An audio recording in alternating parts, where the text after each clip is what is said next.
dans la joie ce matin. Je ne sais pas pour vous, mais en tout cas, moi, je suis dans la joie. On a passé un moment de louange le vendredi qui était, pour moi, déjà, spécial parce que c'était la première fois. Et de deux, moi, j'ai trouvé ça extraordinaire qu'un jour de fête de la musique, il y ait des gens qui se disent « Ok, je ne vais pas aller faire la fête avec les autres dans le monde.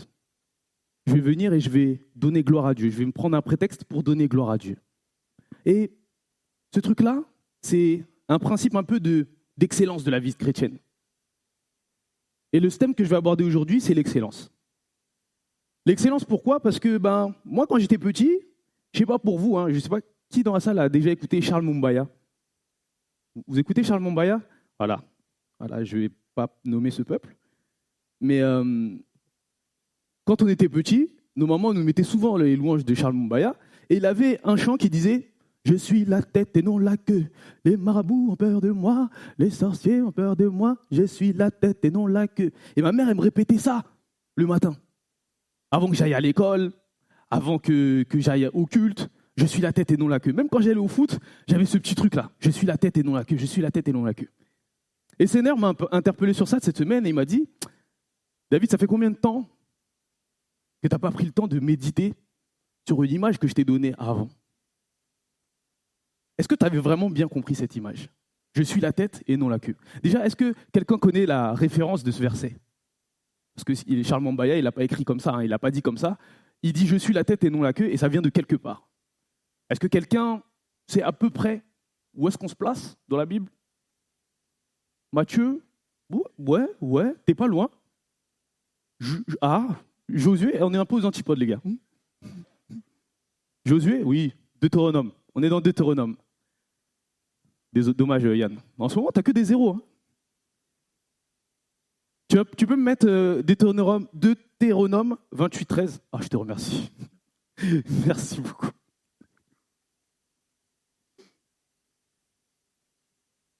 Il est affiché. Je lis au nom de l'Éternel. L'Éternel fera de toi la tête et non la queue. Tu seras toujours en haut et tu ne seras jamais en bas. Lorsque tu obéiras au commandement de l'Éternel, ton Dieu, que je t'ai prescrit aujourd'hui, lorsque tu observeras et tu les mettras en pratique. Déjà, comme j'aime bien vous le dire, il y a toujours le verbe d'action. Le Seigneur, il ne te donne pas comme ça. Il y a quelque chose que toi, tu as à faire. Il y a ta part à toi.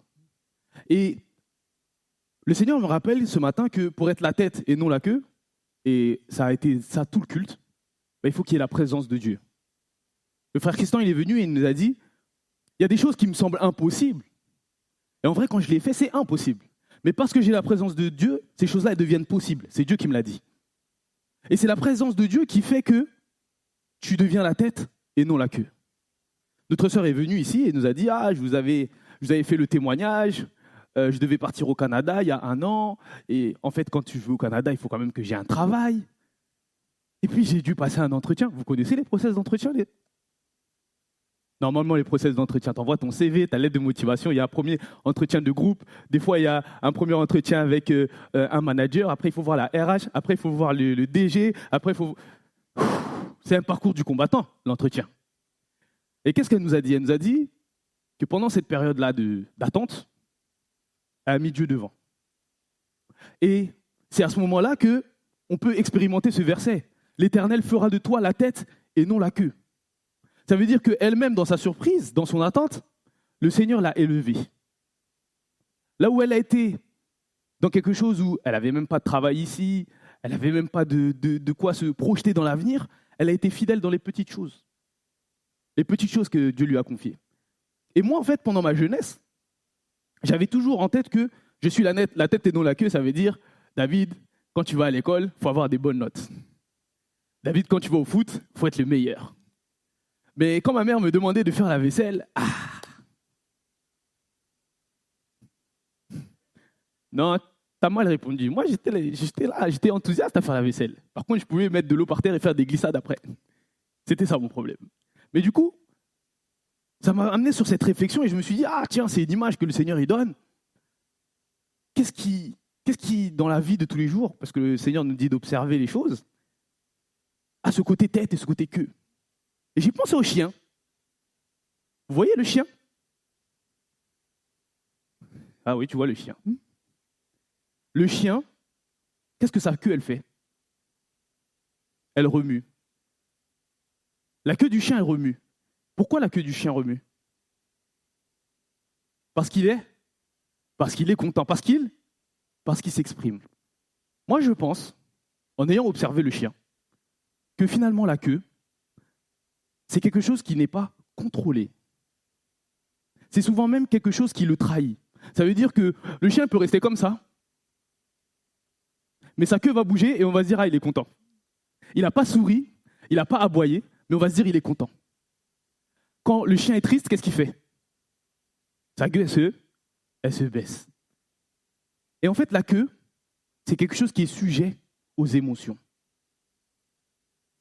La queue, c'est quelque chose qui est sujet aux émotions. La tête, c'est l'image du contrôle. Quand on agit avec nos têtes, quand on est la tête, on a du contrôle sur les choses qui viennent. Ça veut dire qu'on analyse la situation et on réagit avec des critères qui sont objectifs. J'ai ça, voilà, j'ai Dieu dans ma vie, ça je peux le faire. Ça je ne peux pas le faire. Je suis en face du péché, il y a une tentation. Ma tête me dit, fuis, warning, warning, fuis. Tu n'as pas les capacités de résister. Je fuis. Mais quand je suis la queue, et que je suis en face de ma tentation, warning, warning, et moi je dis, c'est comme ça que ça se passe. Et là, je remue et je tombe dans mon péché. Est-ce que tout le monde a saisi l'image? Et le Seigneur me rappelait que pourquoi il fait bien la distinction entre la tête et la queue, c'est parce que la tête, elle doit être contrôlée. Il ne faut pas que dans vos esprits, vous ayez l'image que vous contrôliez quelque chose alors que vous êtes une queue en réalité. Il faut que vous puissiez avoir conscience de où est-ce que vous êtes dans la partie du corps. Est-ce que vous réfléchissez avec votre tête ou est-ce que vous vous laissez emporter par vos émotions? Et le problème du chrétien aujourd'hui, il est là.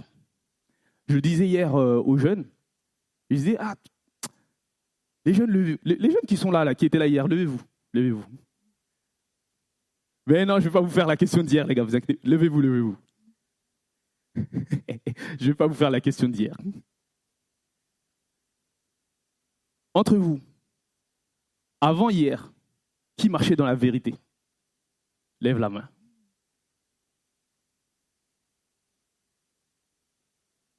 Si je posais cette même question à vous autres, parce que là, les jeunes, on s'est exercé, je vous remercie de vous asseoir, les jeunes, on s'est exercé hier à ne pas avoir honte de nos témoignages, à dire la vérité, à ne rien cacher, à marcher dans la vérité.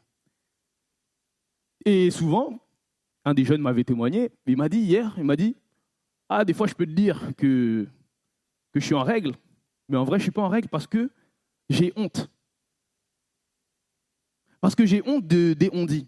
Parce que la dernière fois, tu sais, David, papa Josué, il nous a attrapés, il a parlé à l'église, et en fait, quand on est revenu, on avait fait une soirée entre nous, et on a entendu des choses dans l'église qui ont fait que ça nous a découragés de témoigner parce que les gens, ils parlaient sur nous, et puis ils se sont justifiés.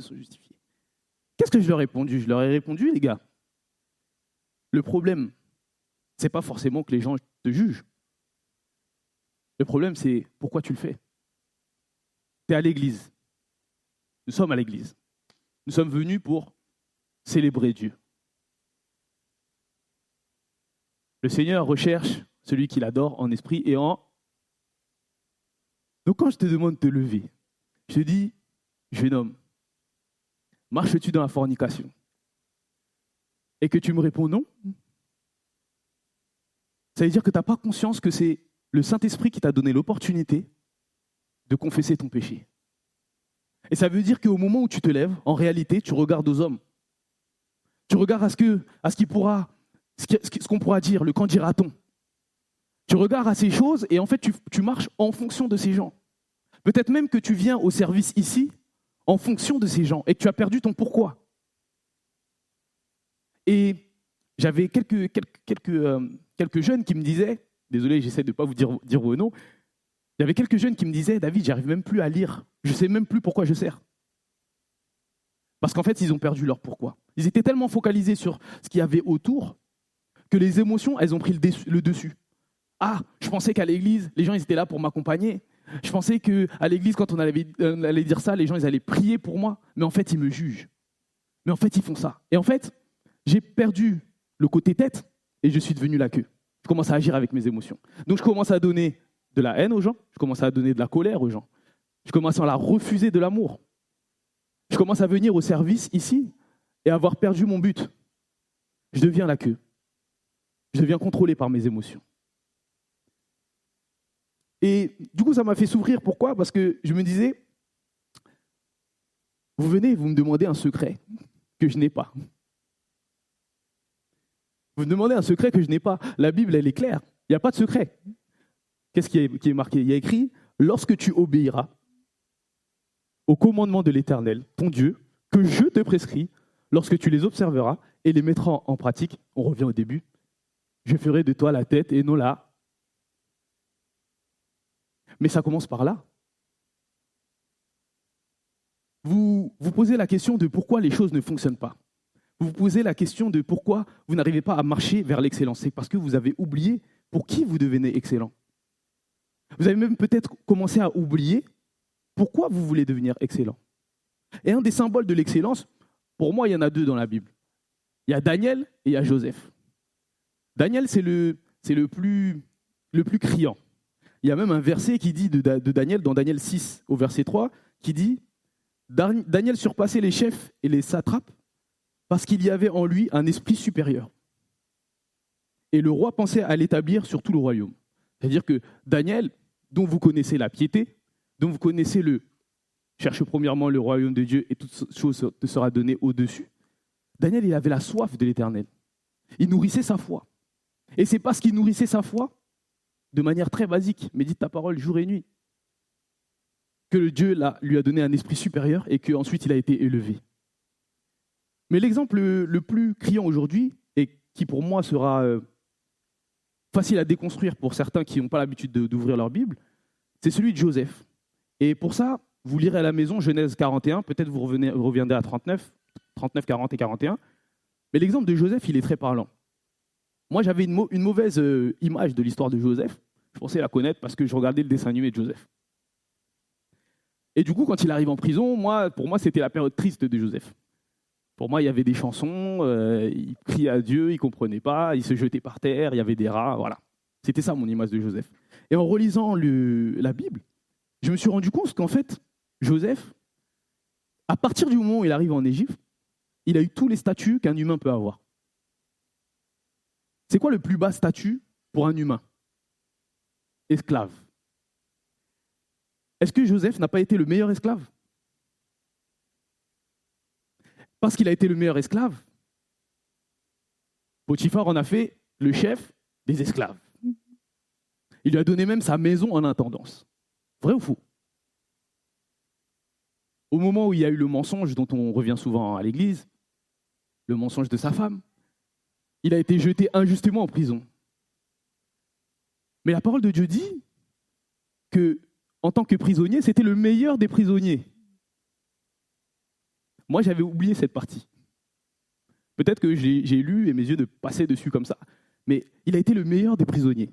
Il était tellement bon que le chef des gardes, qui est censé surveiller les prisonniers, a mis les prisonniers sous la surveillance de Joseph.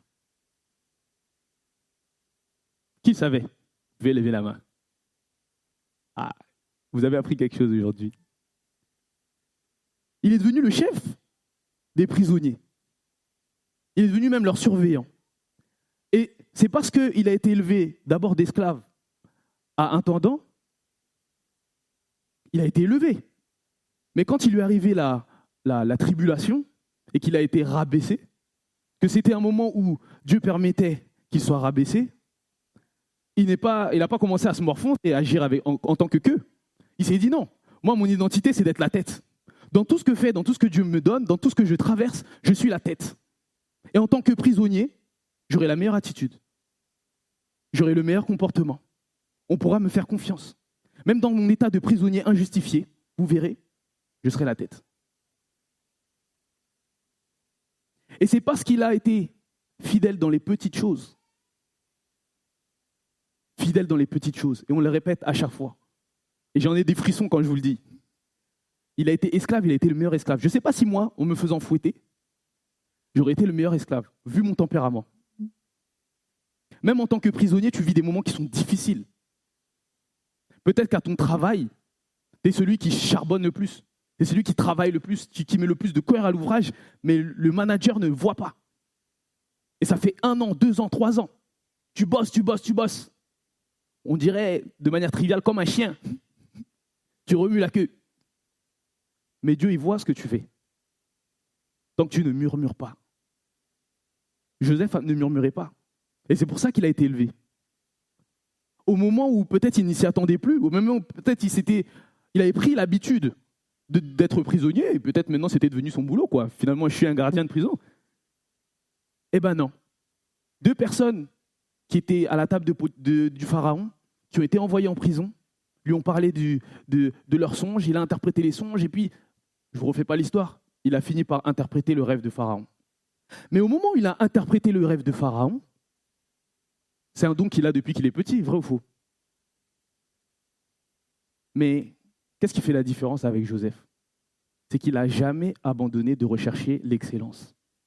Pharaon lui demande d'interpréter le rêve, mais Joseph ne s'attend pas à ce que Pharaon lui demande.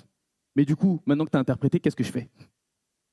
Et vous avez vu, vous verrez dans Genèse 41, tout le chapitre, c'est la stratégie de Joseph pour résister à la famine, pour sauver tout le pays d'Égypte. Ça veut dire qu'il n'était pas excellent en tant qu'esclave. Il n'était pas excellent que en tant que prisonnier. Pas non plus que excellent en tant qu'interprète des rêves. Il était aussi excellent en termes de réflexion, en termes de stratégie. Pourquoi? Parce que il s'est dit, avec ce que je vais cumuler, Dieu va faire quelque chose. Si moi je me donne du mal, Dieu va faire quelque chose avec. Peut-être qu'il a révisé les maths, peut-être qu'il a fait un peu de géométrie, peut-être qu'il a fait un peu de géopolitique, peut-être qu'il a appris les SES, comme certains sont en train de passer le bac et vont passer le bac et d'autres examens. Et tu te dis, bon voilà, mon diplôme, pour l'instant, il ne me sert à rien. J'ai ce talent, mais il ne me sert à rien. Mais au moment opportun, on va te demander de le manifester.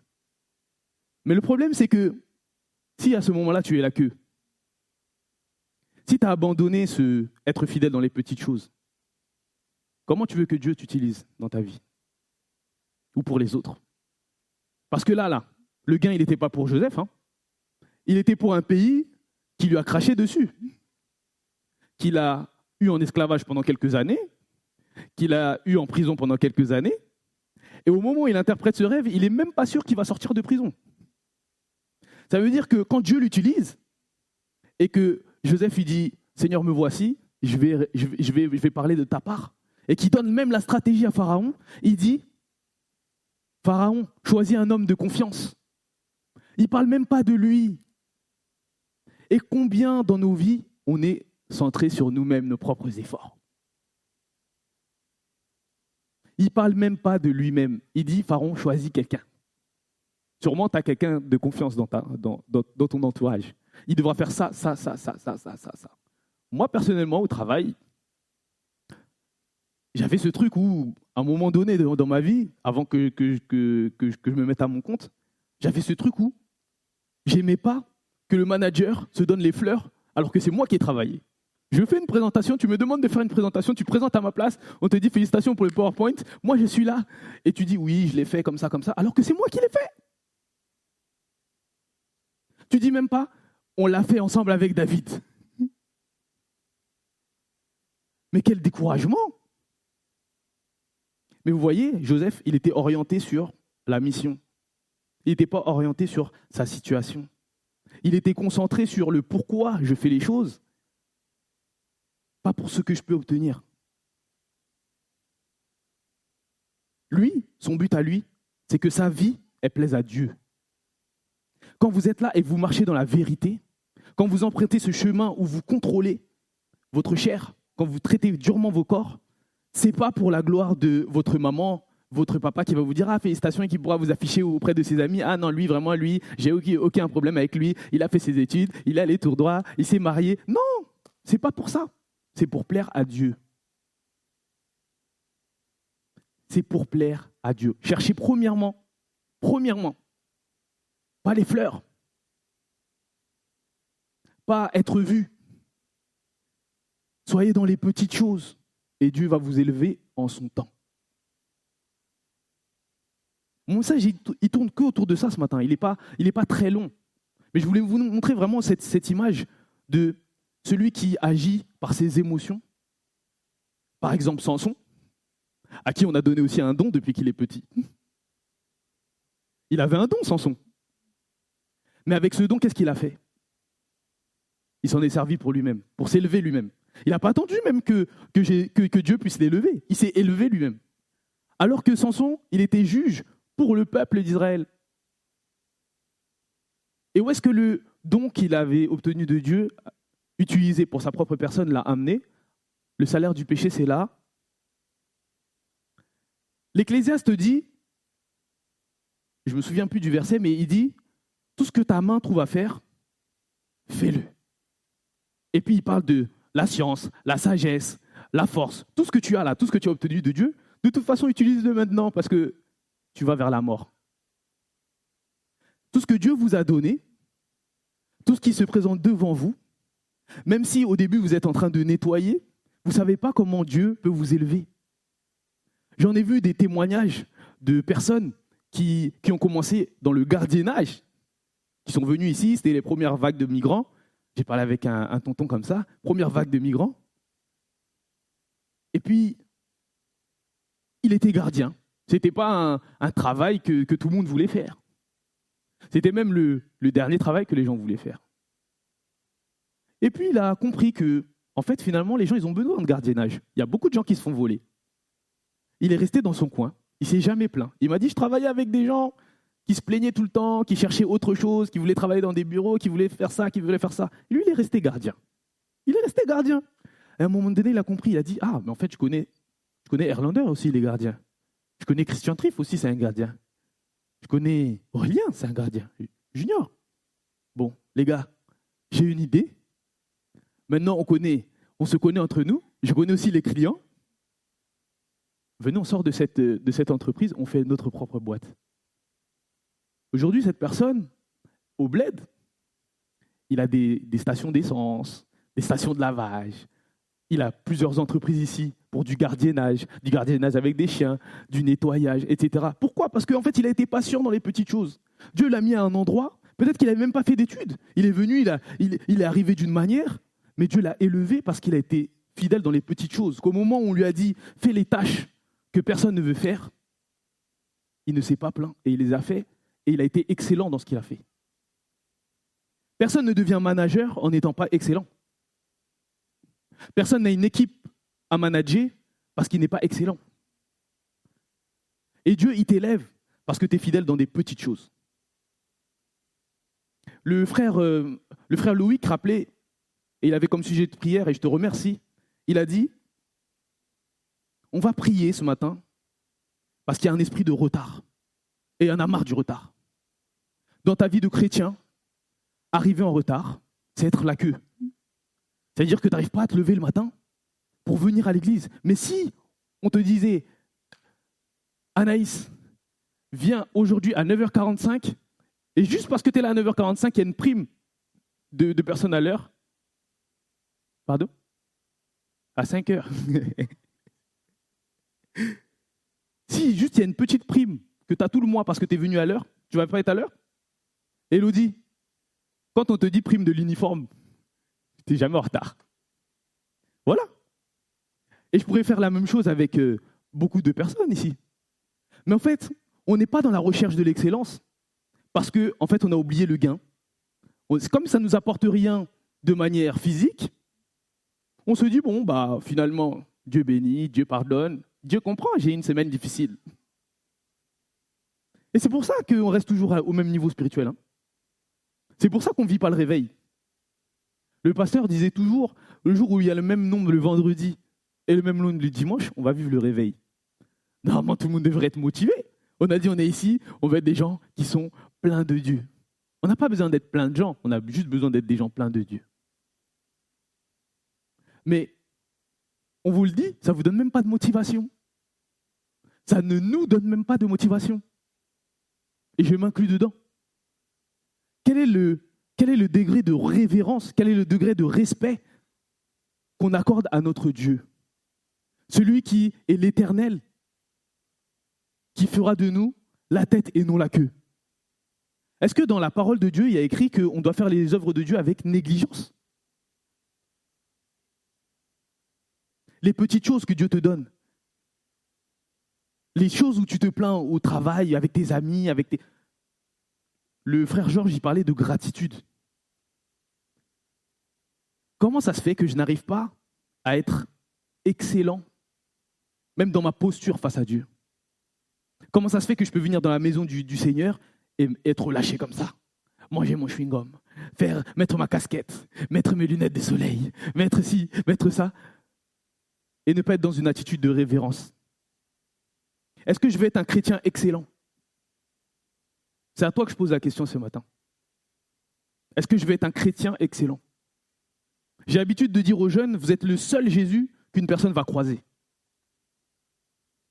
Vous êtes peut-être le seul Jésus qu'une personne va croiser. Si ton témoignage n'est pas vrai, si tu lèves la main quand je dis qui est vierge, et puis tu te lèves comme ça, mais qu'il y a le frère qui vient de se faire baptiser, qui apprend, parce qu'il y a des murmures dans l'église, au cas où vous n'étiez pas au courant, qui apprend que, ah non, mais tu sais, moi j'étais avec lui, lui il fait des trucs de ouf. Et puis, le frère qui s'est fait baptiser, il est, oh. Mais en fait, je pensais venir à l'église avec des gens qui, effectivement, ils étaient imparfaits, mais qui marchaient dans la perfection, mais pas avec des menteurs. Finalement, peut-être je vais retourner à l'islam. C'était mieux avant.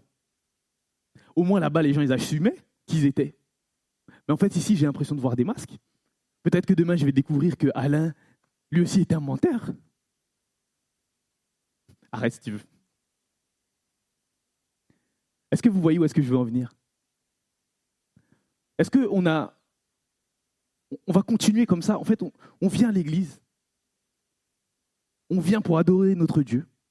Et je dis à chaque fois pour. Donc ça veut dire que c'est la raison.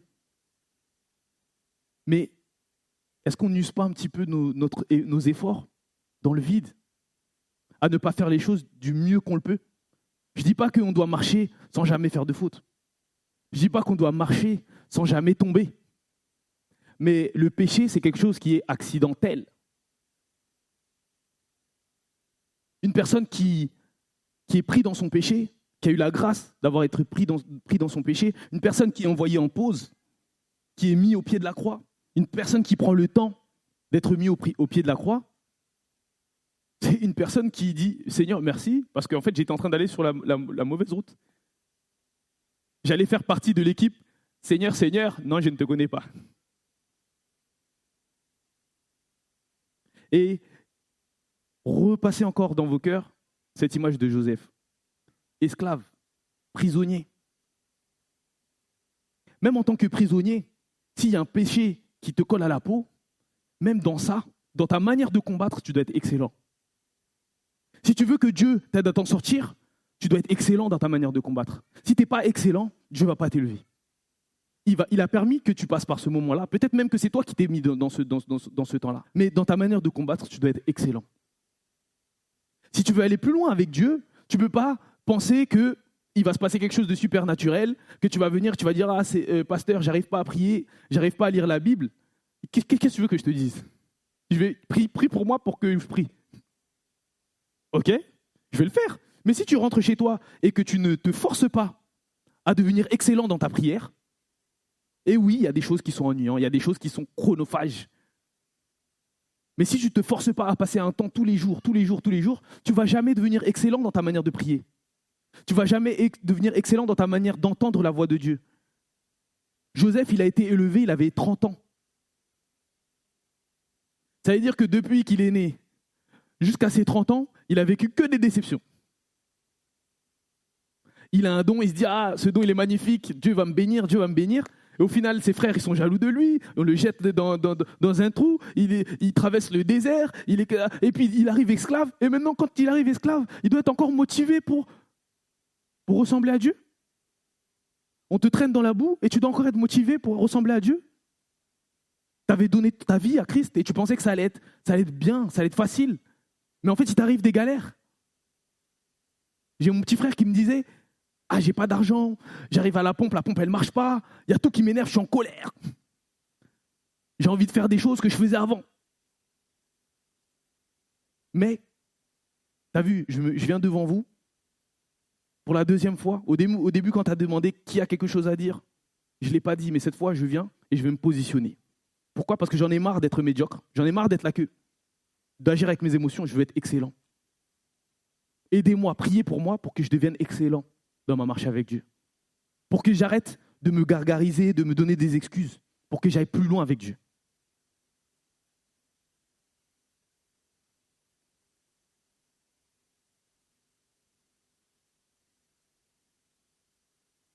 Le Seigneur me faisait aussi juste pour conclure, le Seigneur me faisait aussi un petit zoom sur le mot diligence, dont je ne connaissais pas l'explication. La diligence, c'est la faculté à agir promptement pour quelque chose, pour faire quelque chose. Ça n'a rien à voir avec la précipitation, mais c'est vraiment quelque chose où, au moment où on nous demande de le faire, on le fait promptement. Aujourd'hui, en tant que pasteur, il y a des choses qu'on me demande de faire, qu'on ne me demandait pas avant. Et je vous assure que pour les débuts, parce qu'au début on est zélé, j'étais diligent. Mais j'étais diligent. Ce qui me permettait d'être diligent, c'était que j'étais préparé aussi. C'est parce que comme j'étais dans mon zèle, j'étais très proche de Dieu. Quand j'étais venu et que j'avais prêché sur la faculté d'être prêt, et il me disait, ah, peut-être que du jour au lendemain, je te dirais, ah, c'est toi qui prêches. Et moi, je répondais avec assurance, mais vas-y. J'ai médité toute la semaine. Envoie-moi, t'inquiète. Mais là, s'il m'avait fait ça sur les derniers mois, là, j'aurais agi dans la précipitation. Hein. Peut-être qu'il m'aurait dit samedi, ah, demain, c'est toi qui prêches, et que j'aurais commencé à me prendre la tête.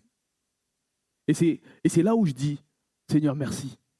Parce que tu me rappelles que agir promptement pour toi, c'est ce que je dois faire. Mais pour le faire, j'ai besoin de me préparer en amont. Il y a un travail préparatoire. Effectivement, je vais dans la maison du Seigneur avec joie. Je cherche l'excellence. Georges, ce n'est pas un chanteur, ce n'est pas le meilleur des chanteurs dans sa tête, à lui. Mais pour moi, aujourd'hui, c'était le meilleur des chanteurs.